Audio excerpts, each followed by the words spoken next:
So I'm all wired up and screen recording because one of my friends, Josh Freeman, who works for Grok Interactive, they have a podcast called the Grokcast, which you can find here on iTunes. And I'm going to be recording this presentation and recording my voice, and hopefully this will all get married together and put out on their podcast at some point in the near future. So if you want to go back and watch this again and listen to my lovely dulcet tones, you can. My name is Ben Batschelet. I'm one of the lead instructors with CodeUp. I have about 8 years experience doing web development, primarily in PHP. And so today I'm going to talk about a package for Laravel that I've been working on the last few months called Entrust.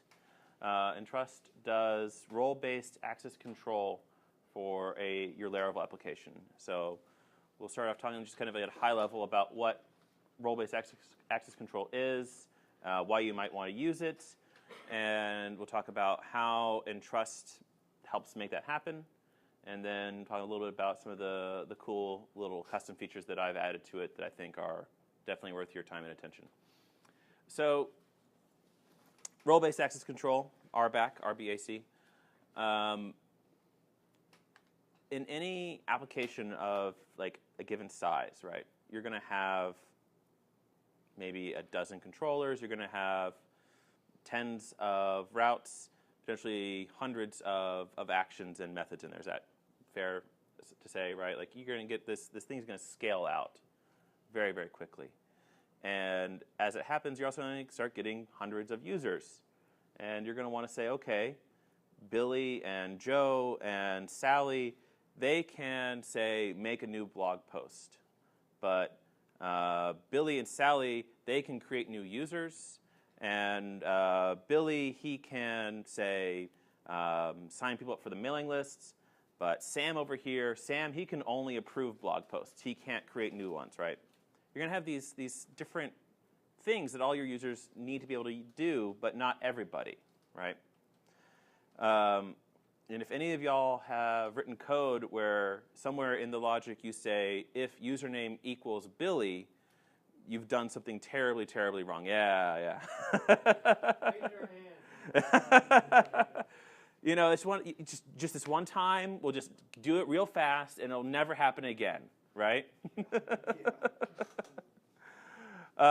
So these. That's been a big issue for our week. Oh God, I don't envy you at all. So these actions, right? These could be considered permissions. You have a permission that allows a user to do some action, right? If that user has that action assigned to their account, then they are able to go in and do that. Now, that's not necessarily a new concept. And honestly, role-based access control isn't really a new concept either. But what role-based access control says is that there is a middle layer between there, right? You don't just take all those permissions and assign them up to those users one at a time over and over and over again, because that gets really, really tedious really, really fast. Instead, you create what are called roles. And roles you can think of as being very similar to, in like a large enterprise, people have different job titles, and they have different departments. These job titles, these departments, each one of these could be a role. So if you're in the sales department, there is a role for sales. And the sales department role should have these permissions that are only relevant to people who work in the sales department. If you work in the accounting department, there's a role for that. If you're an executive, there's a separate role for that gives you super godlike powers because you have an E in your title, right?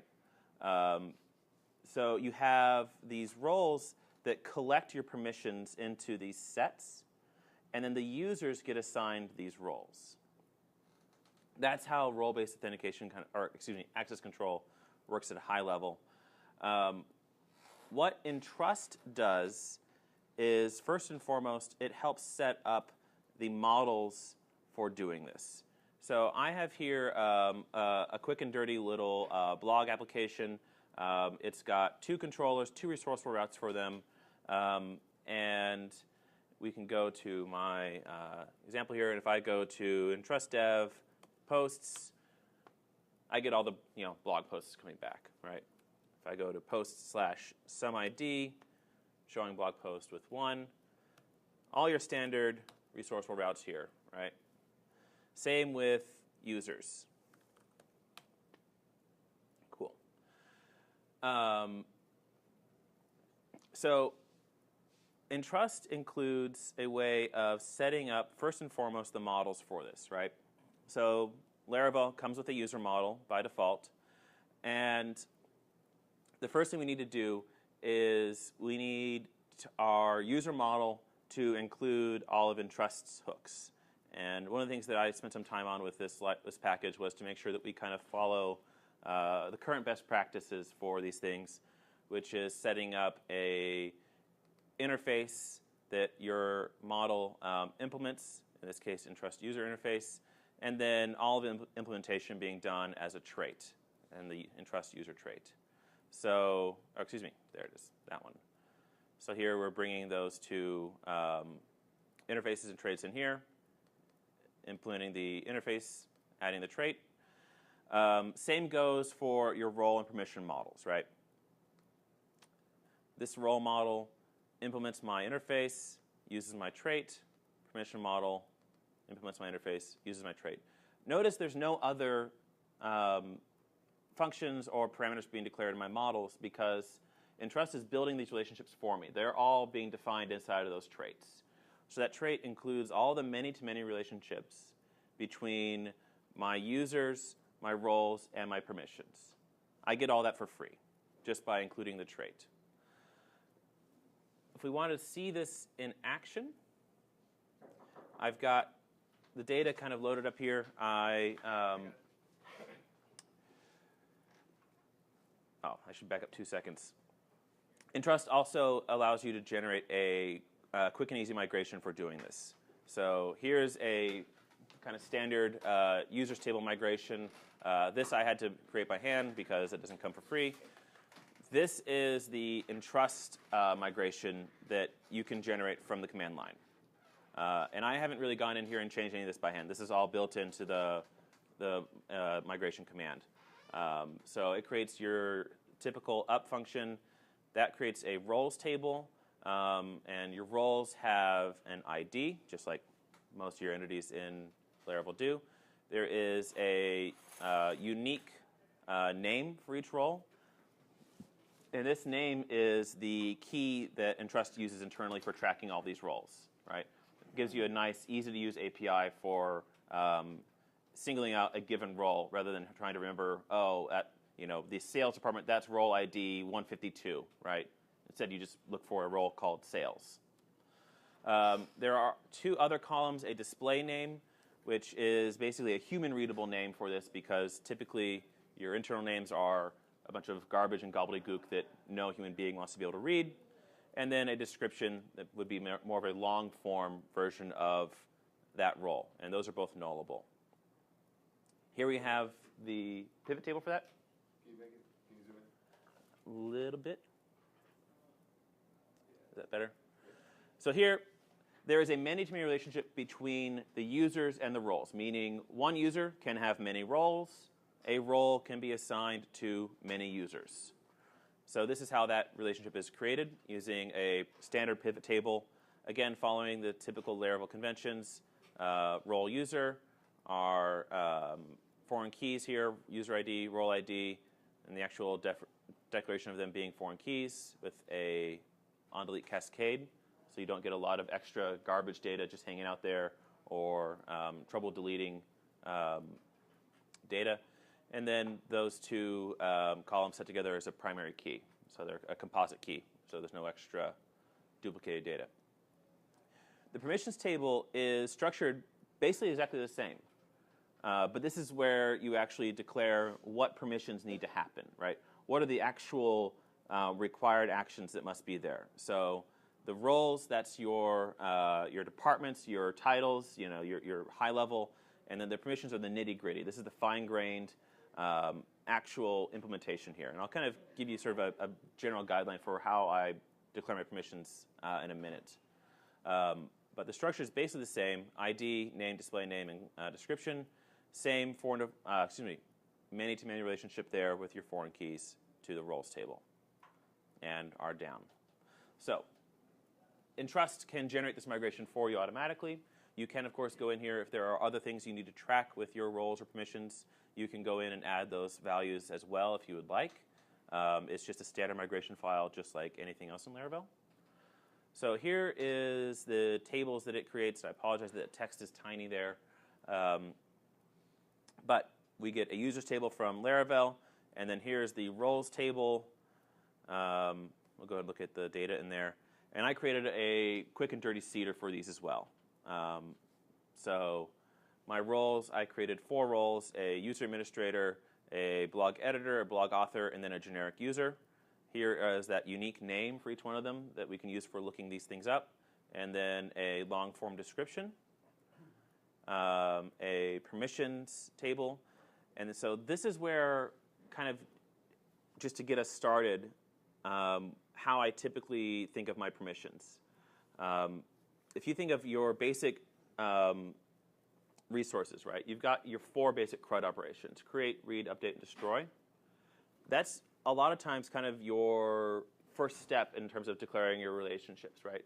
So all your individual resources, your entities, I tend to create a permission for each one of those actions. So for my posts, my post model, I have a create permission for it. I have an edit, a destroy for each one of those. I don't really care about reading because it's a blog. I want everybody able to read it. But if I want to do that, I could also make a post list or a post show. You can see that down here with the users permissions, right? User list, user show, user create, edit, and destroy.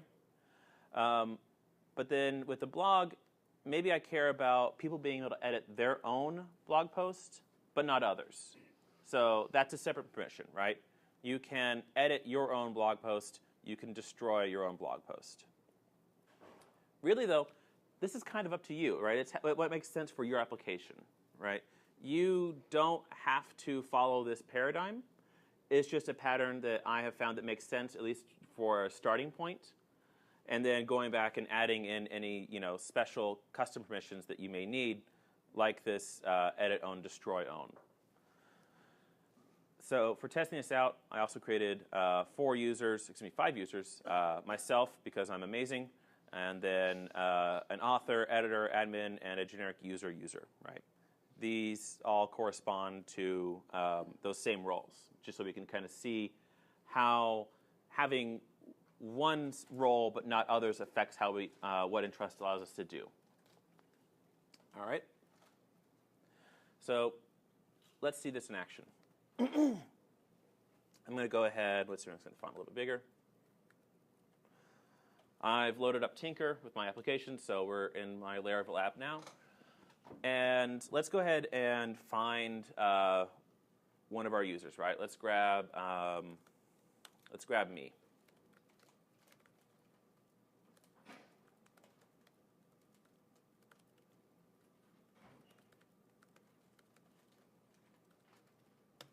Cool. So my user is loaded into variable u, and we can see that, right? Let's see here.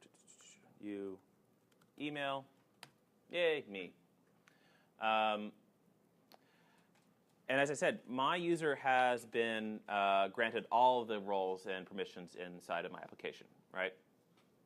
So the API for checking these things, essentially there are 2 main methods there.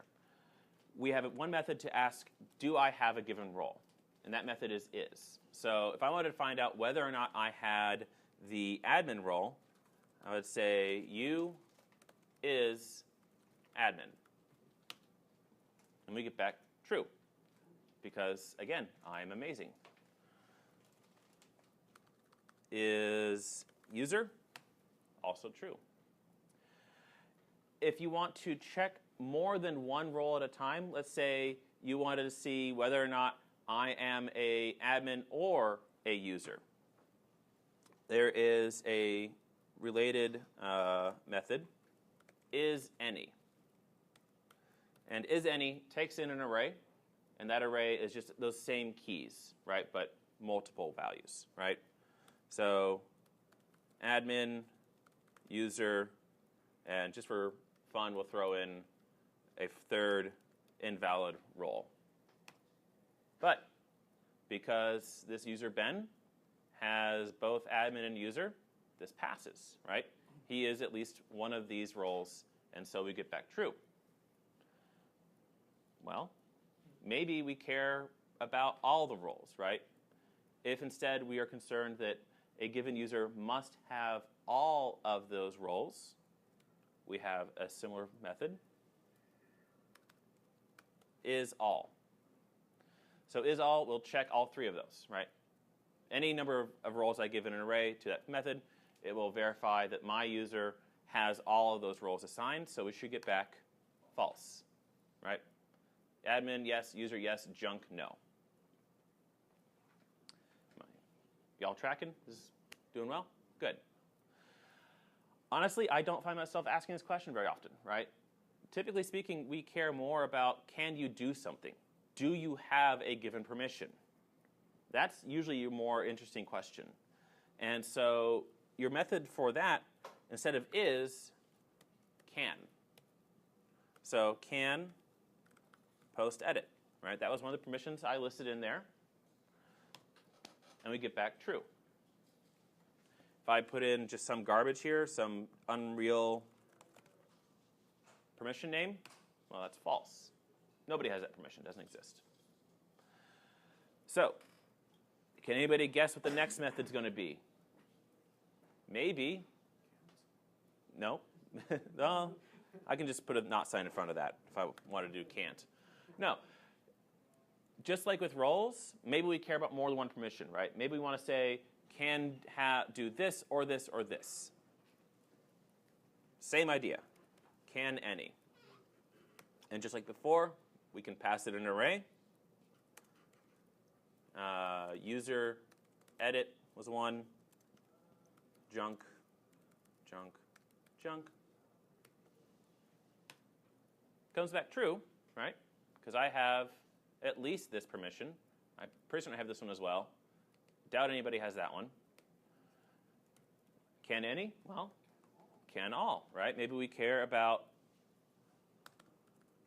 all those rules. And I should say the naming convention here, it's a convention that I've come up with that works well for me, but there's no rhyme or reason to it. There's no strict rules here. You can name your permissions and roles in camel case. You can use underscores. You can put special characters in there. I've just come up with a convention of resource name dash action. That works well for me. It's a convention that I like, but it is totally up to the you guys implementing it, whatever works for y'all. Okay. So these are our main ways of checking a user's abilities, what permissions, what roles he or she has internally.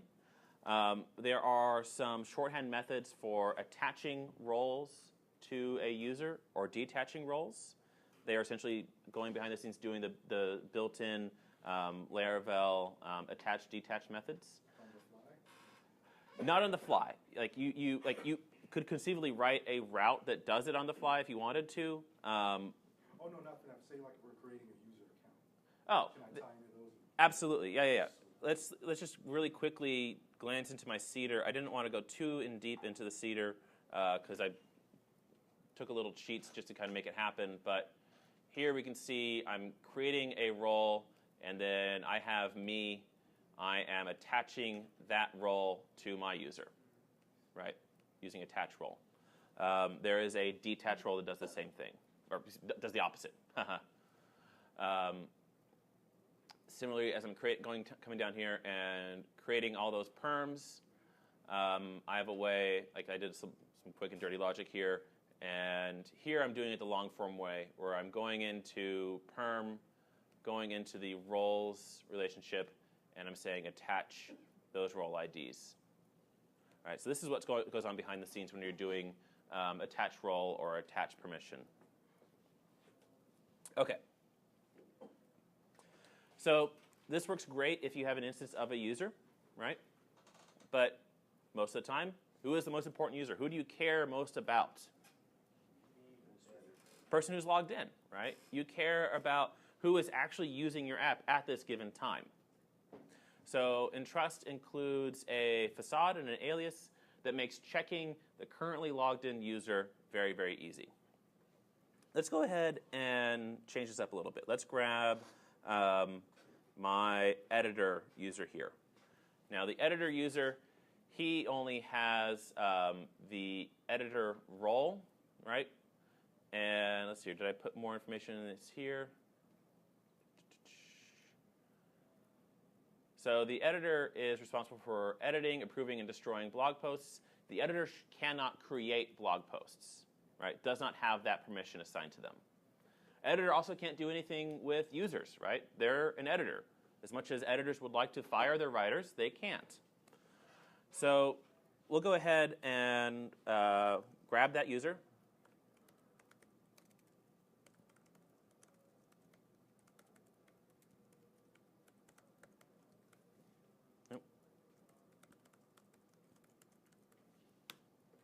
Cool. And then let's tell Laravel to log this user in, right? We got some nice little cheater methods to do that. Auth, login, editor. So now, let's see, if we do auth user, arrow, email, we are logged in as the editor user. So let's find out if our currently logged in user has certain roles. So as I said, there is a facade and alias that makes this very, very easy. We can do Entrust is editor. And that's true, right? That goes, looks at whoever the logged in user is, looks at their roles, and finds out whether or not they have that editor role. All the same methods I showed with the user exist in this Entrust facade. So if I did isAny with editor, user, and admin, we get back true, right? Same kind of syntax where we're passing in an array. However, if I did is all. Is there one that tells you what role they have? Not natively, right? You can do a for each loop on the Entrust user's roles, right? It's all built into the user object. You have those same relationship models there.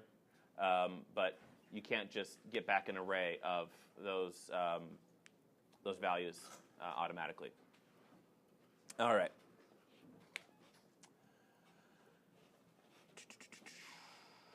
And then just like our other concerns, we can do Entrust can post edit. So now we have a quick one-liner to determine whether or not the currently logged in user can or can't do some permission, whether or not they do or don't have a given permission value.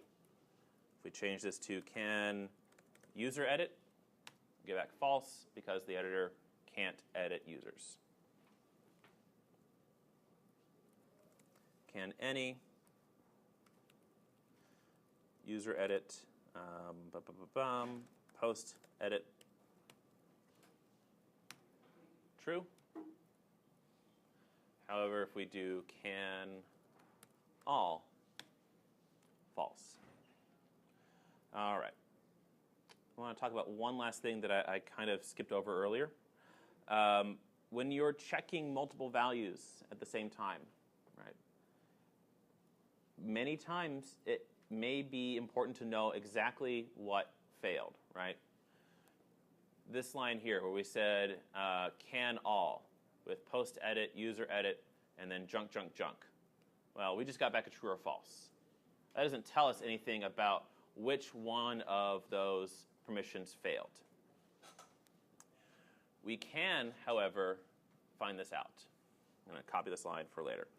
So if we made a variable called failed perms, we're going to initialize it to an empty array. Beautiful. When I say can all, right, after my array of permissions, I'll go ahead and pass that array in as an argument. And if I come back now and say, okay, what is failed perms? Thanks to the magic of pass by reference, we have that specific permission. So now when one of these methods fails, we can find out exactly what caused that failure. Same paradigm goes for can any. Doo-ba-doo-ba-doo.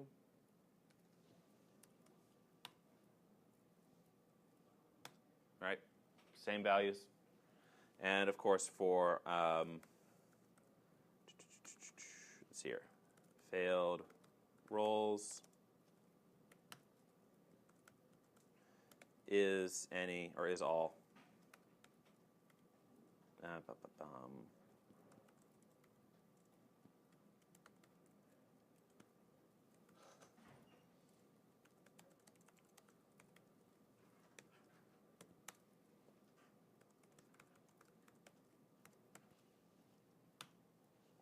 So let's find out what failed.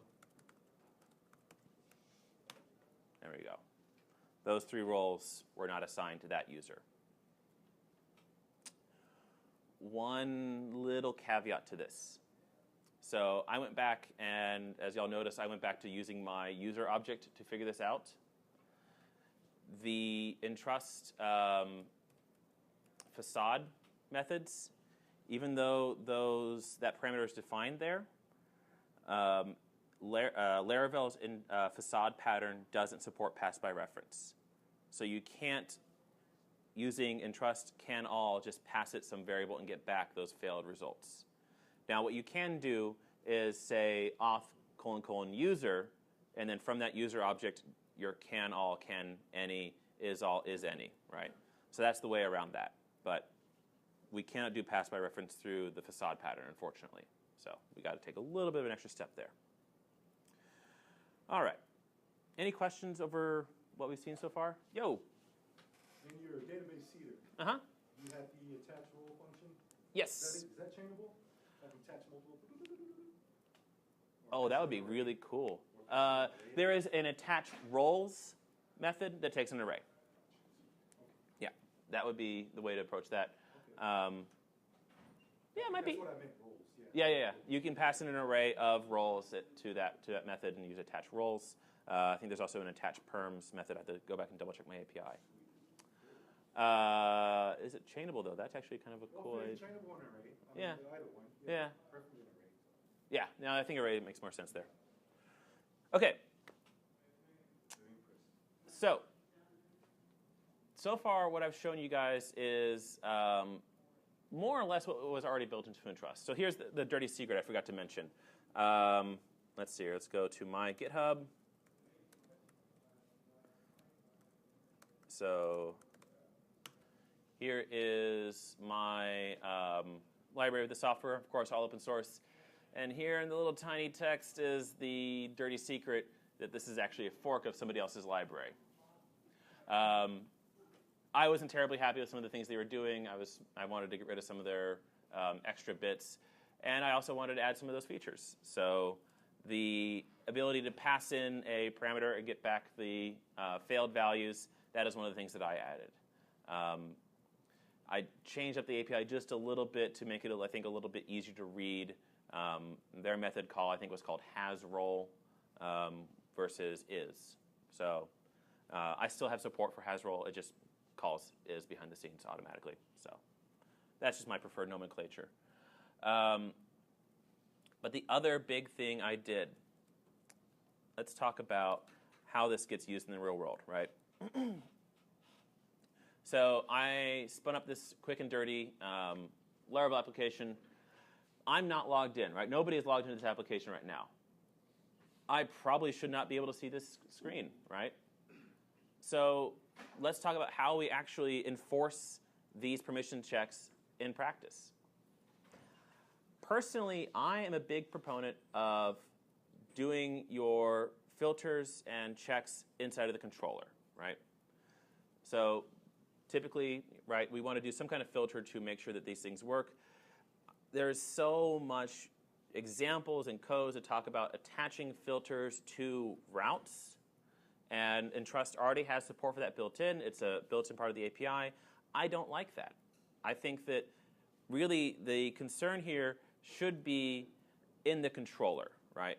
Now, it should not be in each individual method, but it should be a part of the controller. The controller should be responsible for declaring what permissions, what roles it requires.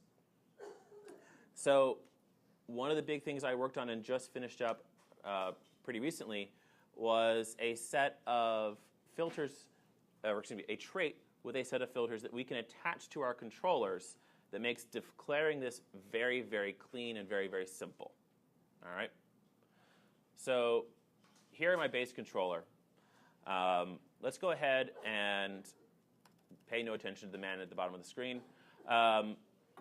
Let's go ahead and attach that trait to my base controller so that all of my other controllers will inherit it as well, right?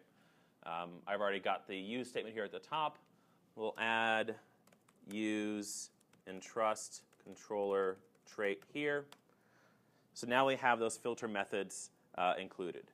And the trait basically has two methods available. There is Entrust permission filter and Entrust role filter. So if we wanted to verify permissions before any request within our filter, we can say this before filter, and then the syntax here is a little creative. You have a leading @ sign, which tells Laravel, look for a function within this class, and then the name of our method name, Entrust permission filter. So this will enforce that filter on any request to our controller. All right? So now that we're enabling that filter, how do we specify what roles are required per action or per method? Let's look at my post controller here. I've got all of our standard resourceful routes here. Maybe we should say on create and store, let's see, what's the permission name? On create and store, we should make sure that the post create permission is enabled, right? That user has that permission. Now that I have that trait included and I have that filter being declared before anything else, I can say protected Entrust perms. And this is going to be an associative array of method names and then the actual permissions we want to check for that method, right? So for create, we want to have post create. And that's it. When I go to post/create, if I don't have that permission on my logged in user, we will get an error.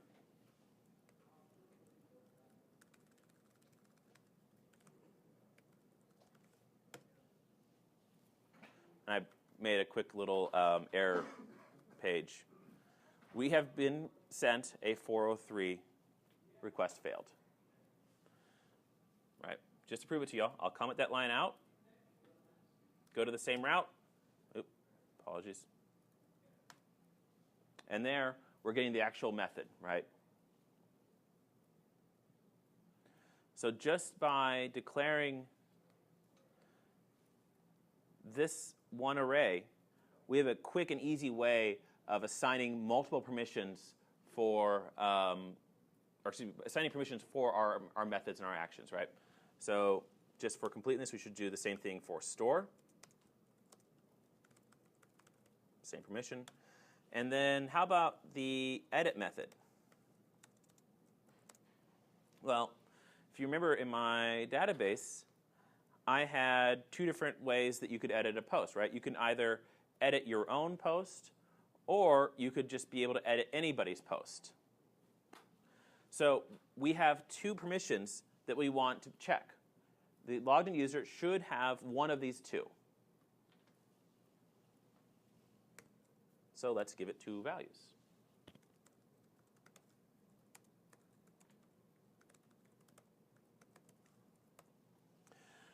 By default, Entrust treats an array value here as an any, right? As an or.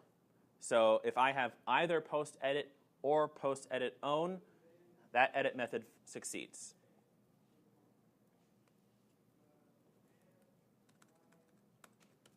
So I don't have anything on my index, but if I go to 1/edit, we get, again, a 403.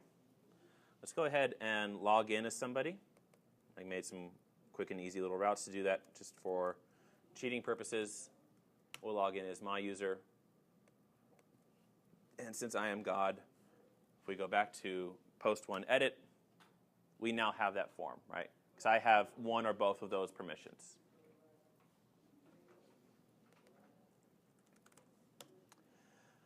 Log out.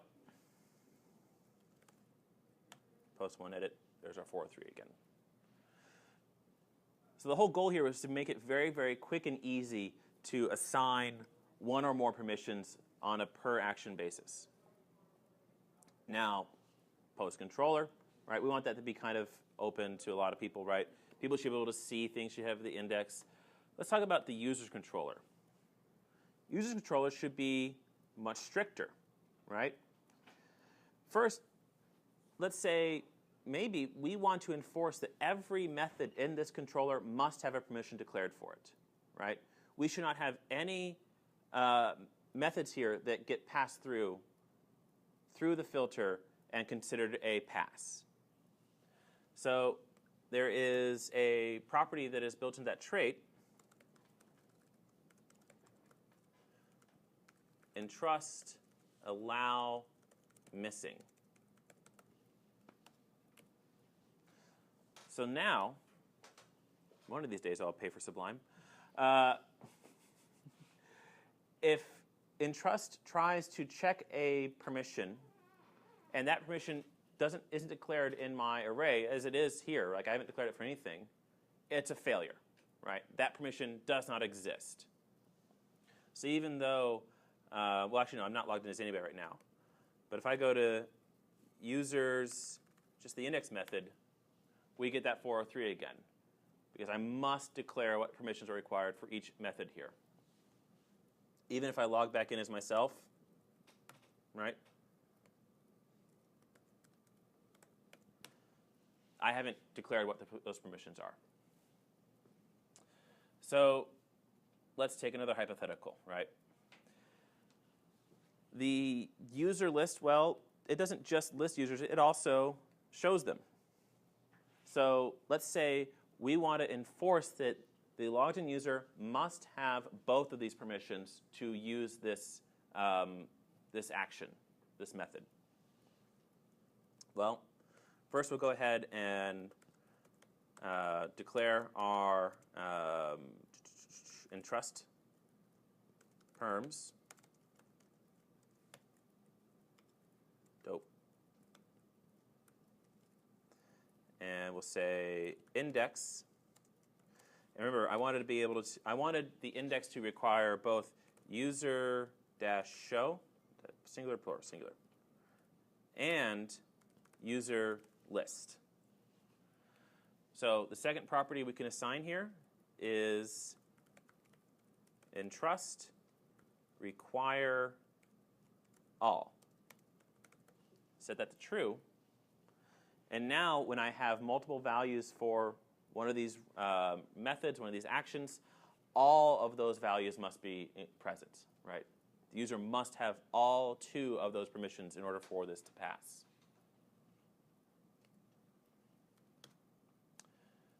So because my user, Ben, has both those permissions, I'm allowed into this application. All right. Last thing about the roles, and this is where I've got some really cool stuff, I think. The default case here, if the if the filter fails, is to respond with a 403 exception, right? Pretty standard response here. you may want to do some more custom things with this, right? Maybe you want to give back a friendly error message or some other information to the user. If we go back to my base controller, let me look down here, I have this method that is designed to construct a clean, easy-to-read error message for the user. It takes in the name of the method, the array of permissions that failed, and then all the permissions that are required. And then it looks at those values and creates a nice, clean error message, either with one value here, two values joined together with an and or an or more than two values. If we want to tell Entrust to run this function instead of the default HTTP exception, there are three basic ways we can go about doing that. Number one, if I had just named this function Entrust permission callback, Entrust picks it up automatically. It finds it in my my controller, and it will return a call to this method instead of throwing that exception. Number two, this Entrust permission callback equals function name is a string, right? So that does the same thing. It tells Entrust that the permission callback I want to run is that function. And I should point out here that there is the same support for roles in all these cases, right? There's an Entrust roles array, there is an Entrust role filter, and you can do Entrust role callbacks as well. I don't typically do that for my applications because I'm more concerned about permissions than roles.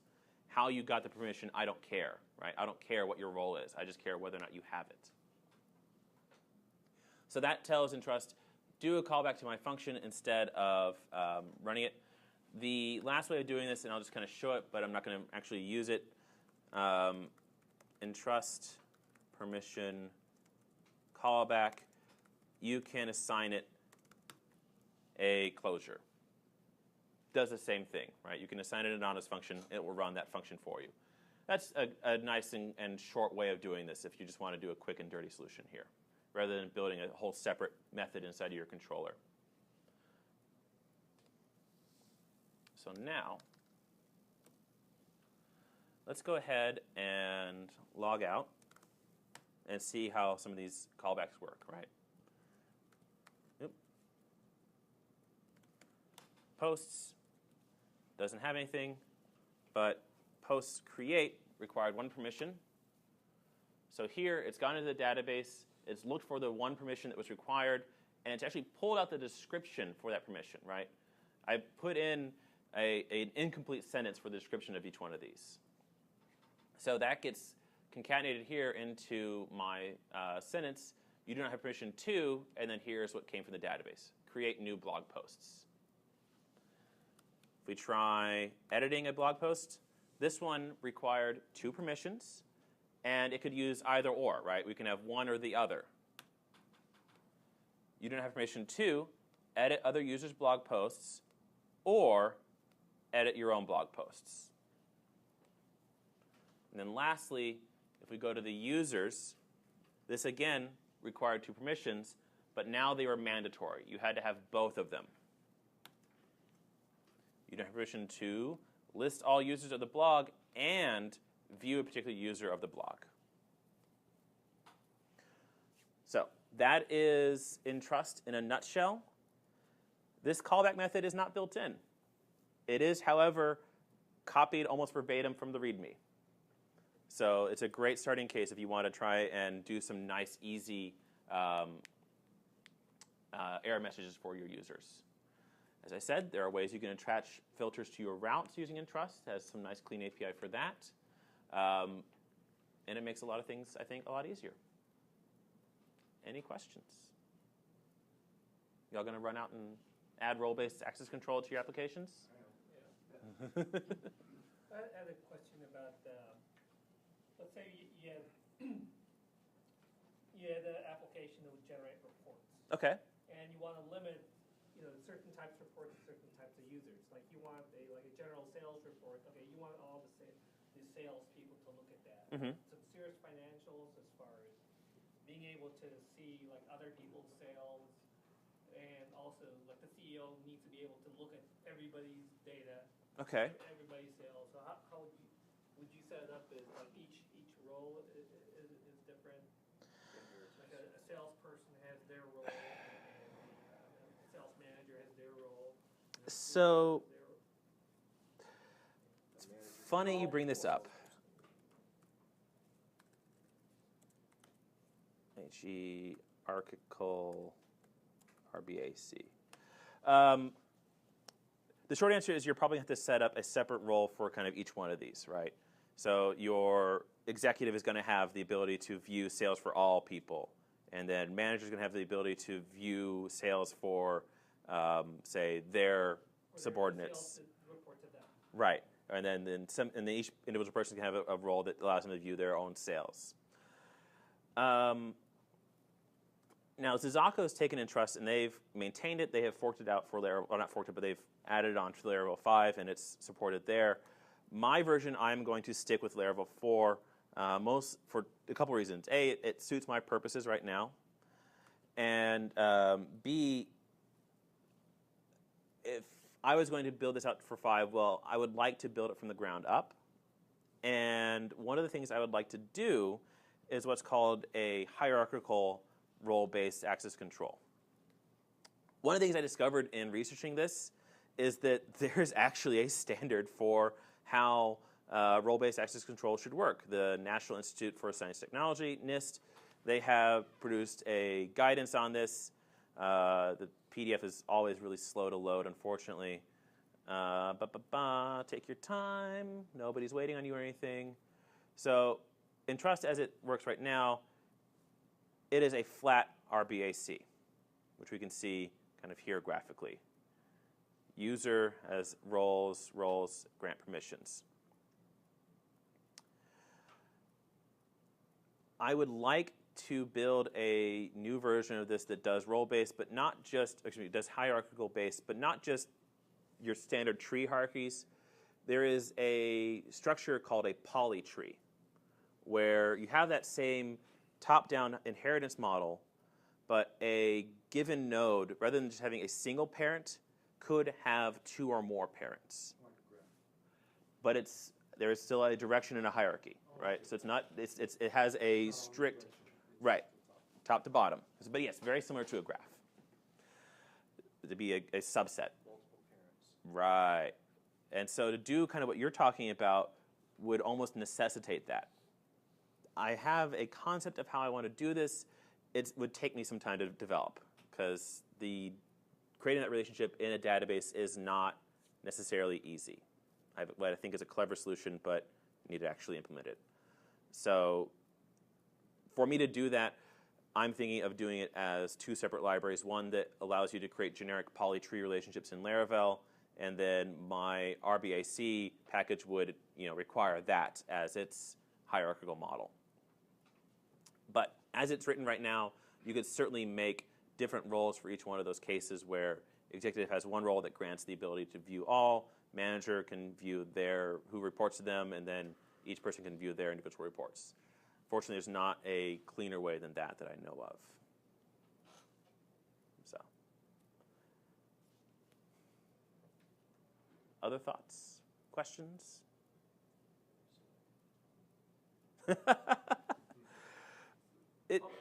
The goal here was to try and solve the 90% case, right? To make the most common and typically most relevant case easy to do. And I think that's what I accomplished here, is to get that 90% done, where it gets you your basic setup done, but it doesn't do anything quite as exotic as, say, a hierarchy like you were looking for. So we'd have to define those roles. Yeah, you'd have to define each of those roles individually. Okay. That is one limitation, yeah. So I don't know what we have.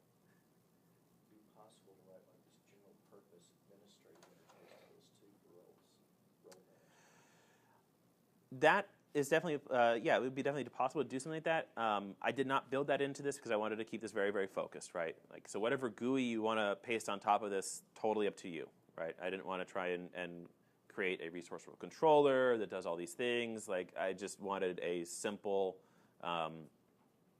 easy solution. That was one of my frustrations with the original fork of this, was that it had some additional validation built into it. Like, it was using the library Ardent. I don't know if y'all are familiar with it. It does automatic validation of Laravel models. It's like totally deprecated. Nobody uses Ardent anymore.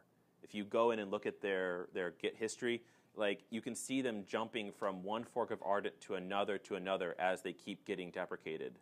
And so finally I stripped it out because it's not relevant to the task, right?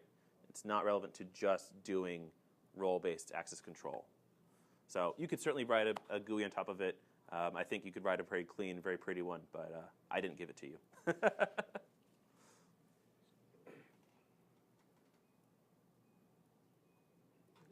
This is definitely very cool. Oh, thank Very you. relevant Thank you. to what we're doing. Mm-hmm. And it's actually coming at exactly the right time for us. Great. I'm glad I have that amazing sense of timing. That's very nice. Really nice. Cool. Thank you. Thank you very much. How much time did it take you to go from that initial fork to There was a long kind of lull in there as my attention got onto other projects, unfortunately. The initial kind of solution, the first thing I tackled was stripping on Ardent.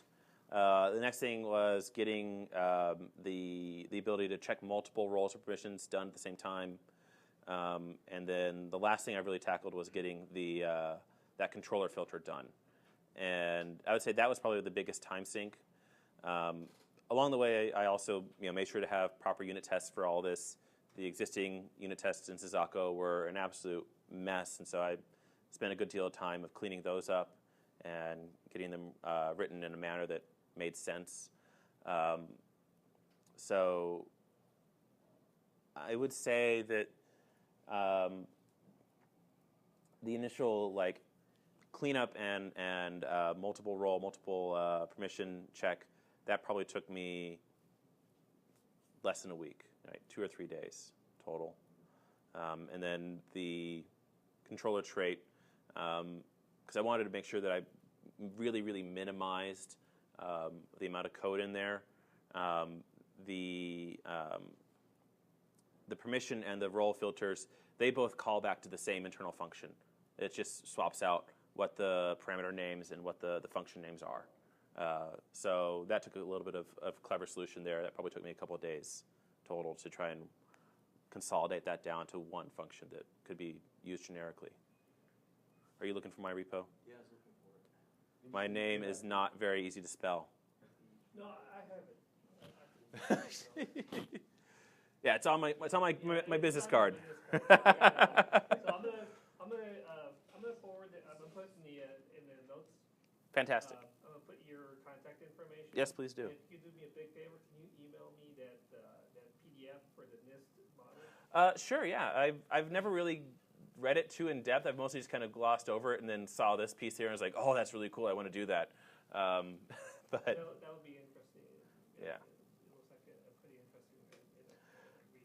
Yeah, the clever solution I have would be to have a traditional kind of parent-child many-to-many relationship, but then have a parallel many-to-many that is the ancestor-descendant relations, so that you can quickly and easily traverse the tree up and down. The parent-child relationship would be your canonical source, and then that would drive the ancestry relationship, right? But that's all very whiteboardy ideas. I've only kind of started scratching the surface there. I don't have a repo for it at all yet. It's still very much under development.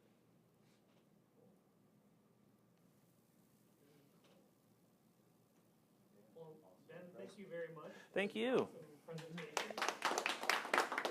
And you will let us know when you the video and then make it available? I am putting it all on this external hard drive, and I am